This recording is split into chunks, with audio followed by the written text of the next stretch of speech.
अच्छा जी, हमने प्रीवियसली किया था फ्रंटल लोब और पैराइटल लोब और उनके कॉर्टिकल एरियाज। आज हम करेंगे टेम्पोरल एंड ऑक्सीपिटल लोब कि उनके कौन कौन से कॉर्टिकल एरियाज हैं और उनका फंक्शंस क्या है।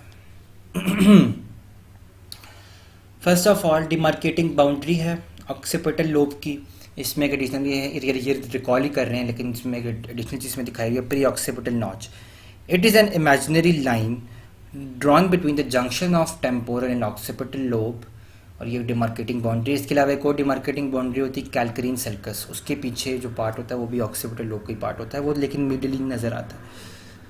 तो ये इसकी डिमार्केटिंग बाउंड्री थी। अब इसके बाद हम ओवरऑल फंक्शंस देख लेते हैं कि ऑक्सीपिटल लोब के ओवरऑल क्या फंक्शंस हैं।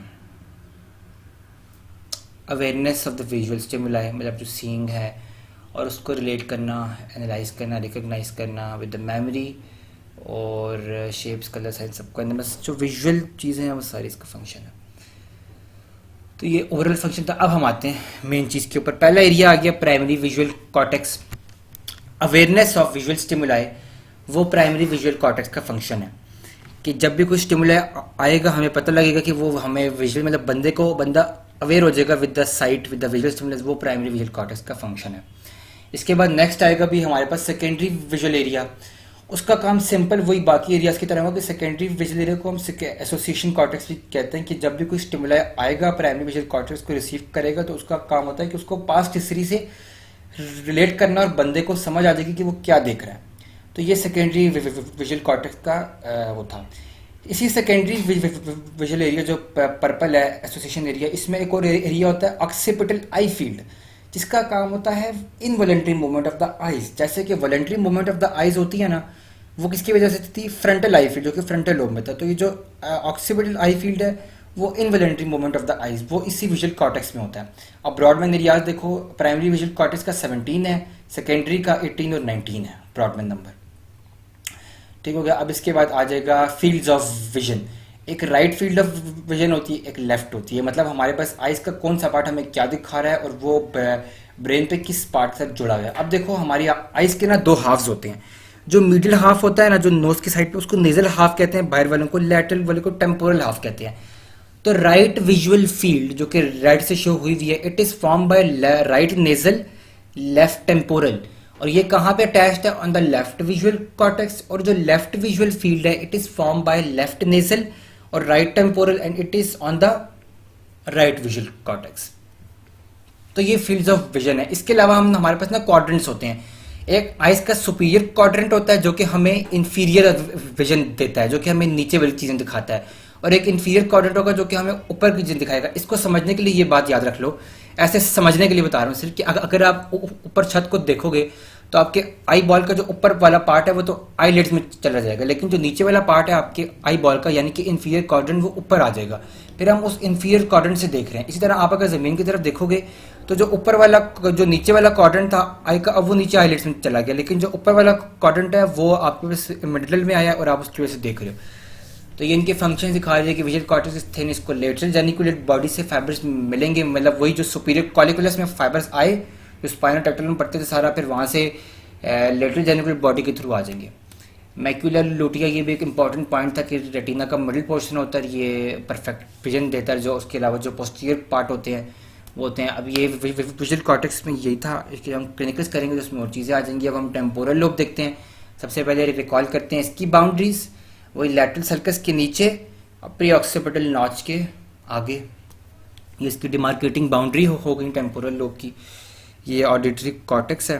अब हम उसी तरीके से इनके देखते हैं फंक्शंस, ओवरऑल फंक्शंस। ये इनके ओवरऑल फंक्शंस आ गए टेम्पोरल लोब के। हेयरिंग, साउंड, स्पीच फ्रीक्वेंसी, सब कुछ जो ऑडिटरी से रिलेटेड है। फिर इसमें भी जो एक सेकेंडरी ऑडिटरी कॉर्टेक्स से भी हम पढ़ेंगे आएगा, तो पास्ट हिस्ट्री से भी रिलेटेड है, इसमें फंक्शन वो भी है। अब पहला एरिया आ गया प्राइमरी ऑडिटरी कॉर्टेक्स। इसका काम क्या होता है? वही प्राइमरी विजुअल की तरह की अवेयरनेस ऑफ ऑडिटरी स्टिमुलाई। इसका ब्रॉडमैन नंबर क्या है? 41 एंड 42। और इसमें इसका एक इंटीरियर पार्ट होगा जो कि साउंड्स ऑफ लो फ्रिक्वेंसी को रिलेट करेगा, और इसका जो पोस्टीरियर पार्ट होगा वो साउंड ऑफ हाई फ्रिक्वेंसी को परसीव करेगा। सेकेंडरी का काम वही होगा कि इसको जो भी स्टिमुलस आएगा उसको पास्ट हिस्ट्री के साथ रिलेट करना है। अब इसमें ना होता है हमारे पास एक बात समझने वाली होती है कि ऑर्गन ऑफ कॉर्टी होते हैं दोनों ईयर्स में। अब हमारे पास मीडियल जेनिकुलेट बॉडी जो इंफीरियर कॉलिकुलस को जोड़ती है, वहाँ से मिडिल जेनिकुलेट बॉडी जो होता है मिड ब्रेन में, वहाँ से फाइबर्स आते हैं यहाँ पे। जो लेफ्ट वाला ऑर्गन कॉर्टी है ना, वो फाइबर्स भेजता है राइट मीडियल जेनिकुलेट बॉडी पे, लेकिन उस मीडियल राइट वाली मीडियल जेनिकुलेट बॉडी को कुछ ना कुछ फाइबर्स राइट ऑर्गन कॉर्टी से भी मिलते हैं। इसी तरह राइट ऑर्गन कॉर्टी फाइबर्स भेजता है लेफ्ट मीडियल जेनिकुलेट बॉडी पे, लेकिन लेफ्ट को कुछ ना कुछ लेफ्ट साइड से भी मिलते हैं। इसीलिए अगर right medial geniculate body damage होती है तो मेजर लॉस लेफ्ट ईयर में होगा, लेकिन कुछ ना कुछ partial hearing loss right side में, क्योंकि उसको राइट साइड से भी कुछ ना कुछ फाइबर्स मिल रहे थे। इसी तरह अगर यही केस लेफ्ट के लिए भी है कि अगर लेफ्ट जेनिकुलेट बॉडी डैमेज होती है तो मेजर लॉस राइट साइड पे होगा, लेकिन पार्शियल डेफनेस, पार्शियल लॉस कुछ ना कुछ लेफ्ट साइड पर भी होगा। तो ये इसके एक इंपॉर्टेंट पॉइंट है क्लिनिकल से रिलेटेड इस कॉर्टेक्स का, कि मीडियल जेनिकुलेट बॉडी से फाइबर्स आ रहे हैं, उनको कहाँ से मिल रहे हैं, ऑर्गन कॉर्टी से। तो ये देख लो, इसमें प्राइमरी कॉर्टेक्स 41 42 और सेकेंडरी जो एसोसिएशन है उसका 43 है, आई गेस 43 है कि था नहीं 22 है, सॉरी 41 42 और सेकेंडरी का 22। अब वर्निकीज एरिया, ये सेंसरी स्पीच एरिया होता है।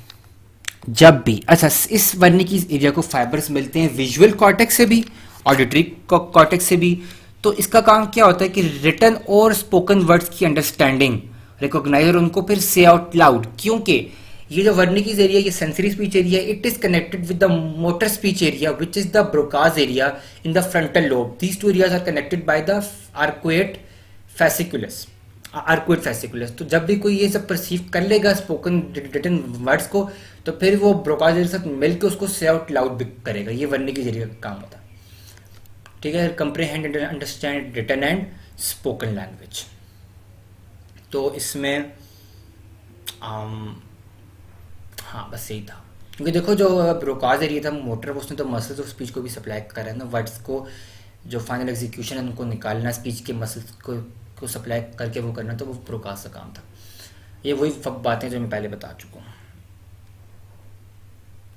अब इसके बाद ना हमने कुछ एडिशनल एरियाज देखे हैं, जैसे कि टेस्ट एरिया होगा। टेस्ट एरिया जो होता है वो सिचुएटेड होता है पोस्ट सेंट्रल गायरा के सबसे लोअर एंड पे, कि न्यूक्लियस ट्रैक्टर सॉलिटेरियस से फाइबर्स जाएंगे वेंट्रोपोस्टो मीडियल न्यूक्लियस के पास, और उसके बाद टेस्ट एरिया में देखो ventroposteromedial nucleus of the thalamus is the only nucleus which is concern with taste sensation, ये मैंने बताया था। अब वेस्टिबुलर एरिया है जो कि हमारे पास कहाँ पे, इसी के पीछे वेस्टिबुलर एरिया होता है जो कि मूवमेंट्स ऑफ हेड को करता है। तो that was all for this, thank you.